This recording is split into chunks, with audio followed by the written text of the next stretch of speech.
Mathieu Noël. Bravo. Europe 1, fête entre l'invité. 10h30 midi. Mathieu Noël. Alors Mathieu, quand tu dis ça. On ne respirait plus. Hein. Alors cher Mathieu, en avant-première ce week-end, vous avez vu Et si on vivait tous ensemble, cette histoire de seniors qui décident d'habiter ensemble pour éviter la maison de retraite, ça vous a touché. Vous le savez, Michel, j'ai une grande tendresse pour les personnes âgées. Et je crois qu'autour de cette table, je ne suis pas le seul. Certains sont d'ailleurs beaucoup plus investis que moi. Je sais par exemple que mon camarade Mathieu Madénian prend le temps chaque dimanche d'aller tenir compagnie à des personnes en fin de vie. Dans un institut gériatrique spécialisé qu'on appelle Vivement Dimanche. Oui, Chiquitam aussi, Michel, Chiquitam. Un institut admirable dans lequel Faustine a également longtemps été aide-soignante. Hein. Les pensionnaires en gardent d'ailleurs un souvenir ému. Je suis tout mou entre vos doigts. Entre mes doigts, rien ne reste tout mou. Hey, hein, vous manquez beaucoup là-bas, Faustine. Hein. Maintenant, ils n'ont plus qu'à Romanov, c'est pas la même chanson. Bref, cher Pierre Richard, j'ai adoré le film. Hein. Des seniors décidant de vivre en communauté pour échapper à l'hospice, quelle merveilleuse idée. Remarquez, c'est un concept qui existe déjà et qui a fait ses preuves. Ça s'appelle Europe 1. Car, on le sait peu, mais le soir venu, quand les lumières de la rue François 1er s'éteignent, les Jean-Pierre Elkabbach, les Laurent Cabrol, les Michel Drucker et les Julie Leclerc ne rentrent pas chez eux. Ça coûterait trop cher en taxi.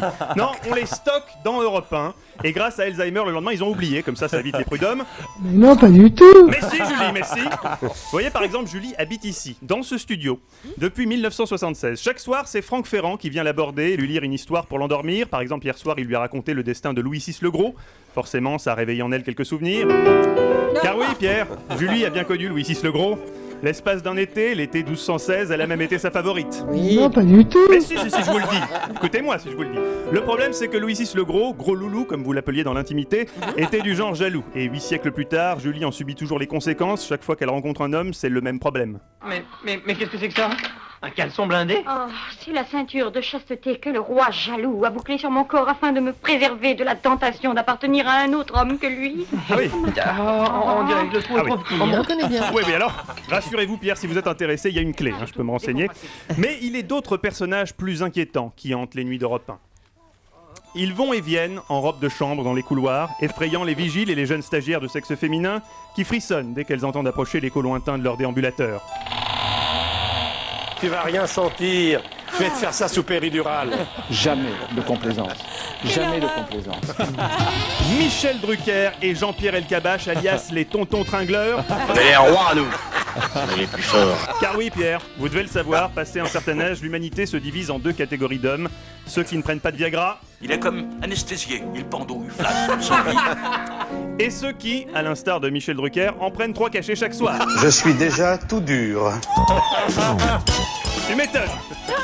Alors évidemment, ses proches sont inquiets, surtout que Michel agit contre l'avis de son médecin traitant. J'en ai parlé à mon médecin. Il refuse de me prescrire du Viagra.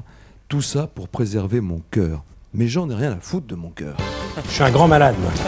On ne le dira jamais assez, attention à l'automédication. Attention Michel, non je crois qu'il faut accepter de vieillir au fond. Chaque époque de la vie a ses plaisirs. Quand on a 30 ans, comme Faustine, on ne pense qu'au plaisir des sens. Le sexe. Oui. Fort, furieux, Oui. passionné, une avalanche. Oui, mais c'est bien normal, c'est bien normal. Puis, quand on approche la quarantaine, quand la calvitie s'installe solidement comme commandeur, les désirs charnels s'estompent. Faute de partenaire aussi, il faut bien l'avouer, dans le cas de Jérôme. Pour laisser place à d'autres passions tout aussi excitantes. La vinaigrette, je la fais à l'huile de noix ou alors au citron? Enfin, quand on a comme Michel franchi le cap de la soixantaine, on se découvre encore de nouveaux centres d'intérêt palpitants. J'ai envie d'aller au GOG. Oui, alors là on touche à un des points clés de la colloque des seniors, vous voyez, le nombre de sanitaires. Il en faut au moins un par pensionnaire, sinon c'est la pagaille. Qu'est-ce que tu fous dans les toilettes? Tu y passes tes jours et tes nuits. Sors de là, que les autres puissent tenter leur chance. Tranquille. Non, passé 60 ans, la vie en communauté nécessite une organisation sans faille, mais aussi des assistants dévoués et compétents pour s'occuper des pensionnaires les plus dépendants. Moi, par exemple, tel que vous me voyez, je suis chroniqueur le matin, mais la nuit, je suis infirmier. Oui, un dentier qui se démet, une varice qui implose, une prostate qui lâche, c'est Bibi qui intervient sur site. Si vous pouviez faire levier, je pourrais peut-être arriver à glisser un doigt.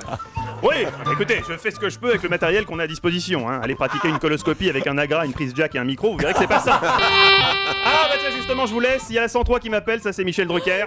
Alors, il est prêt mon petit suppositoire? Oui, j'arrive, Mich, j'arrive. Mathieu Noël. Merci Mathieu, épatant.